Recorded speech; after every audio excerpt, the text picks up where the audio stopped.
had a trick for the bad knee. He led with his right side going downstairs and his left side coming up. 22 years of palace work had taught him that. The stone steps of the East Wing were cold even in summer, cold the way only underground things are cold, and he moved through them every morning before the rest of the city had opened its eyes. He was a janitor, head janitor of the East Wing, if you wanted to use the full title, which nobody did. His supervisor, a low-ranked dragon civil servant named Hevra, called him the floor man when she called him anything at all. Most days she walked past him the way someone walks past furniture. She was not cruel, she simply did not see him. That was, in its own way, worse. The palace of Vorath had been carved from the black volcanic rock of Mount Kethar over 300 years ago. It was built for dragons, wide corridors, ceilings like cathedral vaults, doorways large enough to drive a cart through. Humans moved through it like mice through rooms built for men. Orin had long since stopped noticing the scale. You got used to anything if it fed your daughter long enough. His daughter's name was Pella. She was 14, quick-tempered, and sharper than anyone gave her credit for. She had her mother's eyes and her mother's habit of asking questions that had no comfortable answers. The night before, over a dinner of river fish and boiled greens, she had slid a crumpled notice across the table at him.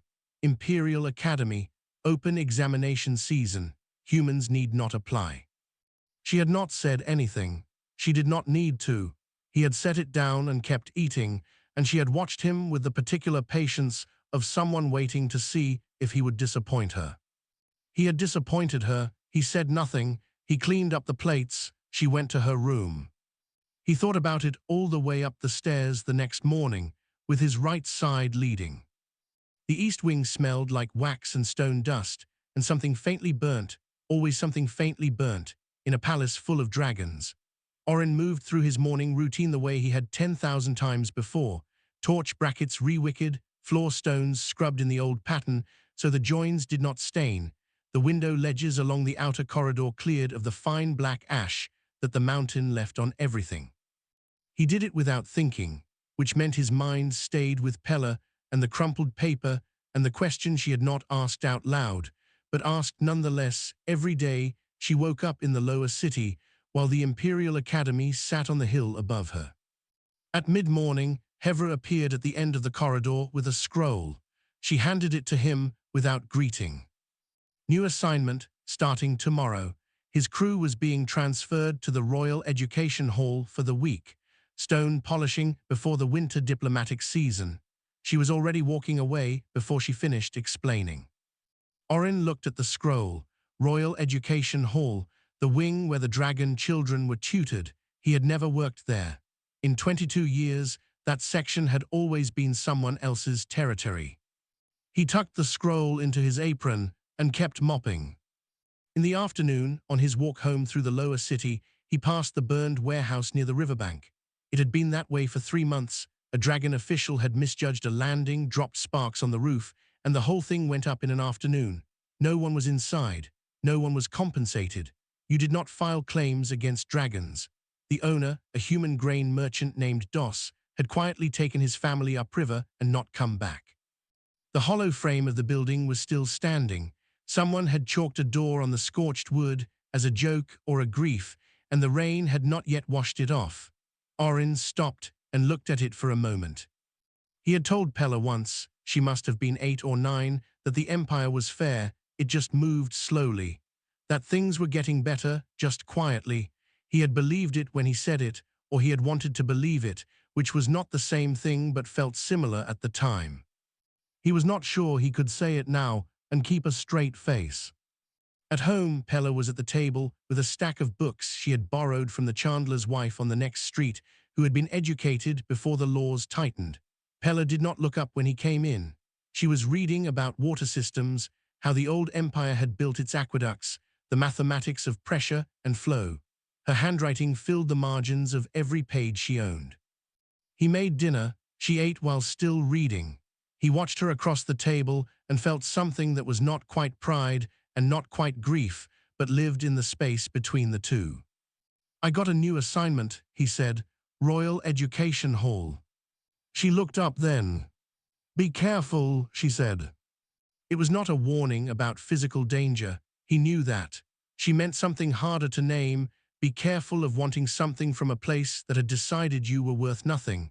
Be careful of hopping. He nodded. He cleared the dishes. He lay in the dark of his room a long time before he slept. He did not think about being brave. He never thought about being brave. He thought about the floor plan of the Royal Education Hall and which cleaning solution worked best on polished obsidian. He was a janitor. He was going to do his job. Right side first, on the stairs. Nobody told Oren that the prince would be there alone. He pushed his cart around the corner into the antechamber of the Royal Education Hall and stopped. The room was meant to be empty at this hour. The morning tutoring session had ended, and the noble children were supposed to be at midday meal in the upper hall. But there was a small dragon sitting on one of the stone benches by the window, and the small dragon was crying. Not loudly, not the way children cry when they want to be heard. The prince was crying the way people cry when they are determined not to head down, shoulders very still, jaw tight, eyes doing the work anyway. He was young, 8 years old in Dragon Reckoning, which put him around 5 feet at the shoulder and still without his fire. His scales were the pale gold gray of unfinished metal. He was wearing dress shoes, actual human-style shoes with laces, and the laces were knotted in the wrong pattern. He had been trying to fix them. He had made it worse. One shoe had 2 loops twisted into a knot that was not going to loosen without help. The other had come undone entirely. Oren looked at him. He looked at the shoes. He did not think about the proximity laws, which forbade humans from touching dragon nobility without explicit permission. He did not think about Hevra or the palace hierarchy or the consequences of speaking out of turn to a member of the imperial family. He thought, that knot is going to hurt to walk on. He crossed the room, set down his mop, and knelt in front of the prince. The boy looked up so fast he nearly knocked his forehead against Oren's. His golden eyes were red-rimmed and startled. He had clearly not heard anyone come in. Oren said, in the same voice he used to talk to Pella at 8 years old, left over right, then right over left. The prince stared at him. Oren held up his own hands and showed him, slowly. Then he looked at the ruined knot on the right shoe and began to work it loose with patient fingers. He did not ask permission. He did not introduce himself. He just worked. My tutor left, the prince said. His voice was smaller than Oren expected. He sounded like someone confessing something. They forget sometimes, Oren said. He freed the knot. He straightened the lace. Here, you do this one. He stepped back and let the boy take over. The boy's hands were larger than a human child's, clawed at the tips, not yet strong, and they fumbled the lace twice. Oren waited. He did not reach out to help. He waited, and on the 3rd try the knot held. The boy looked at it, then he looked at Oren. Why did you help me? He asked. Oren considered the question. It did not seem like it needed much consideration. Because you needed it, he said. He stood up, picked up his mop, and continued down the corridor. He did not look back. If he had, he would have seen the prince staring after him with an expression that no one in the palace had apparently ever put on the boy's face before, the look of someone who has been helped without being asked for anything in return. He would also have seen, at the far end of the corridor, nearly hidden in the shadow of a stone arch, the stillest thing in the palace. Emperor Vayek Kethar had not been heading toward the education hall. He had been passing through on his way to council chambers, moving the way he always moved, without sound, without announcing himself, because he had not needed to announce himself in 300 years. He had rounded the arch and stopped when he heard his son crying, and he had not moved closer. He told himself it was because the boy needed to learn to manage difficulty. That was true. He had believed it for all of 3 minutes before the janitor came around the corner with his cart. He watched the entire thing. He watched the kneeling. He watched the hands working the knot loose with no ceremony and no hesitation. He watched his son try and fail twice, and he watched the janitor not reach in to fix it, just wait. He watched the knot hold. He heard his son's question, and he heard the answer. Because you needed it. He stood in the shadow of the arch for a long time after the janitor had gone. He did not move toward counsel. He did not move toward his son, who had looked once more at his shoes and then straightened his back and walked to the meal hall with something different in his posture than before, something that had not been there when he was crying. The emperor turned and walked in the other direction, not toward council, toward the record hall. He did not know exactly what he was looking for yet. He only knew he was looking for something, and that he had not felt this particular feeling, a question he could not name pressing against the inside of his chest, in longer than he could immediately recall. He passed 3 servants on his way, a dragon courier, 2 human porters carrying a supply crate. He had never, in 300 years, asked the porters their names. He stopped. He turned. The porters had frozen, staring at him with the rigid fear of people who have suddenly found themselves visible. He almost asked. He did not. It was not the right moment. He continued to the record hall. But he would ask. He understood, with the certainty of someone who had spent 3 centuries making decisions, that he was going to ask. Archivist Ven did not stand when the emperor walked in. She was 60 years old, and her knees were worse than Orin's, and she had decided somewhere around her 50th year that anyone who expected her to stand up fast had not thought carefully about what fast standing costs an elderly wyvernkin. She turned from her shelf, looked at the emperor, and said, "You're not a records sort of person." "No," the emperor said, "I need to become one." She pointed him at a chair. He did not sit. He stood beside it with his arms at his sides in the way of someone who has too much energy to be still. He told her what he wanted, everything on the human labor force of the palace. Names, assignments, years of service, the maintenance logs, the operational reports, all of it. Ven looked at him for a moment, then she began to pull files. It took 2 hours, not because the information was hard to find, it was all there, organized and current, but because there was so much of it, and the emperor had apparently never looked at any of it before. He read in silence, and Ven sat at her desk and did her own work, and the amber stones in the ceiling gave their steady light, and outside the record hall, the palace continued to be the palace. At some point, he stopped turning pages. He said, without looking up, "The fire suppression channels in the East Wing." "Human crew," Ven said, without looking up from her own work. "Maintained on a 12-day cycle. Head of crew has been the same man for 19 years, Orin Dast. If they stopped working..." The inner chambers have wooden support structures from the original build. If the suppression channels failed during a fire event, the estimate in the Year 12 safety review, which I will note was requested by a human supervisor and filed without any dragon official signing off, is partial collapse of the East residential section within 4 hours. She turned a page. The review recommended stone replacement. The recommendation was marked reviewed and shelved. The emperor set down the file. He picked up another, water systems. He read it. He set it down, heating vents for the egg chambers, grain storage preservation, a method developed by a human woman named Setha 40 years ago that had cut spoilage rates by 1/3, currently used empire-wide, and Setha's name appeared nowhere in any official record of the innovation.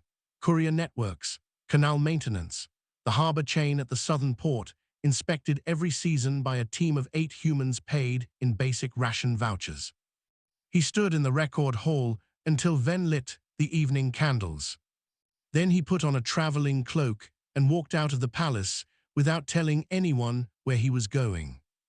The lower city at dusk was a different world, narrower, louder in patches, quieter in others. It smelled like river water and cooking smoke and the sulfur that drifted down from the mountain when the wind changed. Dragons rarely came here, the streets were not built for their size, and the people moved through them with the ease of people who have a space to themselves. He saw the burned warehouse. He had been told about it in a brief 3 months ago, a landing incident, minor property damage, no casualties. He stood in front of the chalk-drawn door on the scorched frame and understood for the first time that minor property damage was someone's entire livelihood, and that the someone had left the city because there was nothing left to stay for. He kept walking. He watched children playing in a narrow side street, chalk lines on the stone, a complicated game with rules he could not follow, which they had apparently invented themselves. He knew the parks on the second tier of the city were not open to humans. He had signed that ordinance himself 20 years ago to manage foot traffic during a dragon festival. He had not thought about it since. Outside a grain distribution office, a line of humans stretched around the corner, tired, end of day, waiting quietly. Nobody argued, nobody pushed. They waited with the patience of people who had learned a long time ago that being difficult in lines cost more than it gained. One man noticed the Emperor and went absolutely still. The stillness spread down the line like a wave. He said, "Carry on." It came out more imperial than he intended. They carried on, rigidly. He walked home. That evening he summoned his eldest son, a senior council member, broad-shouldered, 3 centuries of certainty in his posture, and asked him a question. If every human in the palace left tomorrow, what would happen? His son thought about it, then he smiled. We would hire replacements within the week. From where? There are always humans willing to. Who maintains the fire suppression channels in the East Wing? His son did not know. Who preserved the grain stores before Setha's method? His son did not know that either. The Emperor looked at him for a long time. His son's smile had gone uncertain at the edges. Get some rest, the Emperor said. He said it gently. His son had done nothing wrong. His son simply lived in the empire the Emperor had built, and the Empire had built a particular kind of blindness into everyone who lived comfortably inside it, including the Emperor Thought himself. The summons came while Orin was on his knees scrubbing mineral deposits from the base of a corridor sconce. 2 palace guards, dragon soldiers in formal bronze, appeared at the end of the hall and told him he was needed in the imperial court chamber. They did not explain why. They waited while he put down his brush, and they walked him through corridors he had never been through, and they did not speak to him again. He still had his apron on when they brought him through the chamber doors. The imperial court chamber was designed by someone who understood intimidation. Circular, enormous, with tiered stone benches rising around the walls where council members sat looking down at the floor below. The ceiling was so high it disappeared into shadow. The acoustics carried every footstep, every breath. Orin walked to the center of the floor and looked up at a ring of dragons staring back at him, and he thought, very clearly, I should have brought my mop. At least then, I would have had something to hold. Lord Drevath sat at the highest bench on the left tier. He was old-blood nobility, broad-chested, with the particular stillness of someone who knows they hold all the cards and is enjoying the moment before they play them. He unrolled a scroll and read from it in a formal tone that managed to be both precise and contemptuous. A human male, designation Orendast, East Wing maintenance crew, had made unsolicited physical contact with Prince Sovath of the Imperial House on the morning of the 4th. The proximity laws of Vorath, established in the reign of Emperor Vayek's grandfather, clearly prohibited physical contact between human servants and dragon nobility without explicit verbal permission from the noble in question. The violation was documented.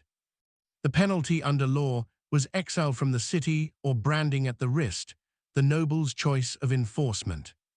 Drevath set down the scroll and looked at Orin the way you look at something you have already decided on. Do you have anything to say for yourself? Orin looked up at him. He was aware of every eye in the room. He was aware that his knee hurt from the cold stone floor and that his apron was damp at the knees from where he had been scrubbing. He thought about Pella telling him to be careful. He thought about saying something measured. He said the boy was crying and couldn't tie his shoes. I helped him. I didn't think about the law. A pause. I'd probably do it again. Someone on the upper benches made a sound. Drevath's expression did not change, which was its own kind of answer.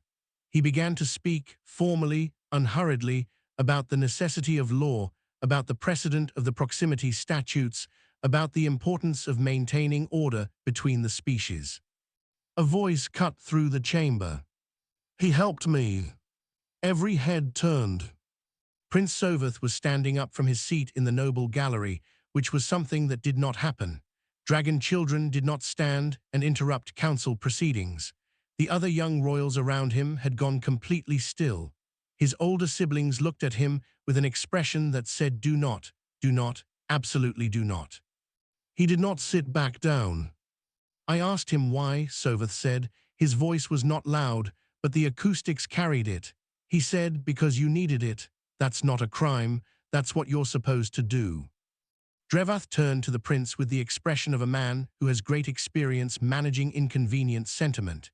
He said patiently, as though explaining something to a young child, which he was, that the prince's feelings on the matter were understandable and touching, but that the law was not about feelings. The law was about order. Order was what separated Vorath from the chaos that had existed before the Empire. He was still speaking when the Emperor raised one hand. The chamber went absolutely silent. The Emperor had not spoken since the proceedings began. He had sat at the head of the chamber without expression, and Orin, from the floor, had not been able to read anything in his face. He still could not. The Emperor said, "Return to your work, you will not be touched." He said it looking at Orin. Then he looked at the council, at Vorath specifically, and said, "I want to discuss the proximity laws, all of them, tomorrow morning." He rose. "We are finished for today." He left the chamber. Vorath sat with a carefully neutral expression that did not quite conceal how tightly his jaw was set. The council began to murmur. Vorath sat back down. His hands were shaking slightly under the bench, where no one could see, but his chin was level and he did not look away from the chamber floor. The guards walked Orin out. In the corridor outside the chamber, Orin stood alone for a moment. He could still hear the murmuring from inside, low and urgent, the sound of powerful people recalculating. He leaned his back against the cold stone wall. He breathed. His knee was killing him. After a while, he reached into his apron pocket and found his brush, the one he had been scrubbing the sconce with when they came for him. He turned it over in his hands.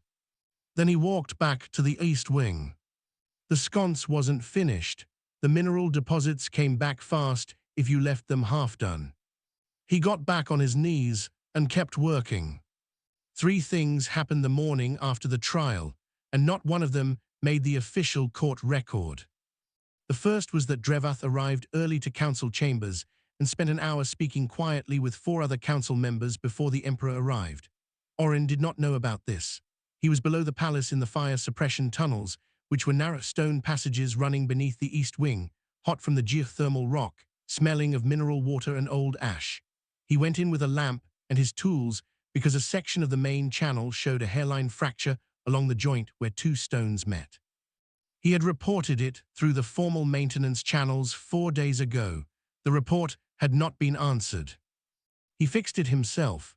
It took 3 hours. He mixed a fire-rated mortar from the supply cabinet in the tunnel access room, the same cabinet a dragon administrator had once dismissed as a human's closet of unnecessary things, and he packed the joint and let it cure while he inspected the rest of the channel. He found 2 smaller cracks he had not seen on his last round. He fixed those 2. When he came back up into the palace, covered in stone dust and mortar residue, his crew laid, a quiet man named Bot, told him there was tension in the upper halls. The council session had not been peaceful. He cleaned himself up and kept working. The second thing that happened was that the Emperor asked, for the first time in his reign, to see the complete operational cost analysis of the human labor force versus the projected cost of replacing those functions through alternative means. What came back was not a reassuring document. The Empire could not replace those functions. Not quickly. Not without catastrophic disruption to the basic systems that the palace and the outer districts relied on. The analysis said so in the flat language of numbers, without drama. The Emperor read it twice.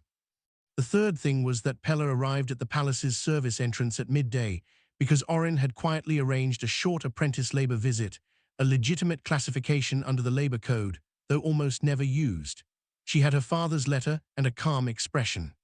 The gate guard, a wyvernkin of middling rank, looked at the letter for a long time, then let her through with instructions not to touch anything on the noble floors. Orin showed her the east wing. He did not explain why he had brought her. He showed her the corridor where he worked, the maintenance tunnels, the tool cabinet, the fire suppression channels he had just repaired. He showed her briefly the Royal Education Hall. She looked at the carved stone portraits along the corridor walls, every dragon emperor in 3 centuries, and then she looked at the floor and then at Orin. "You claim this," she said. "Every week," he said.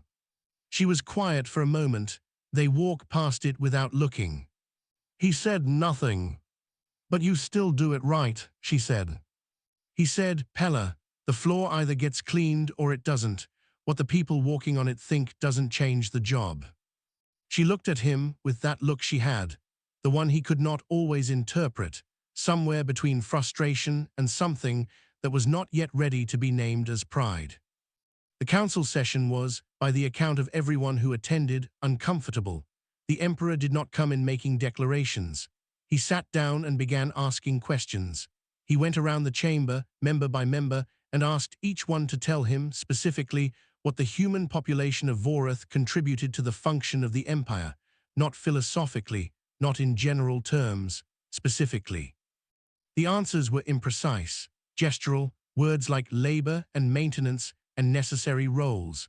Nobody named the suppression channels. Nobody mentioned Sether's grain method. Nobody could name the size or composition of the harbor crew at the southern port. The emperor listened to all of it. Then he presented the operational analysis. He read figures from it out loud, slowly.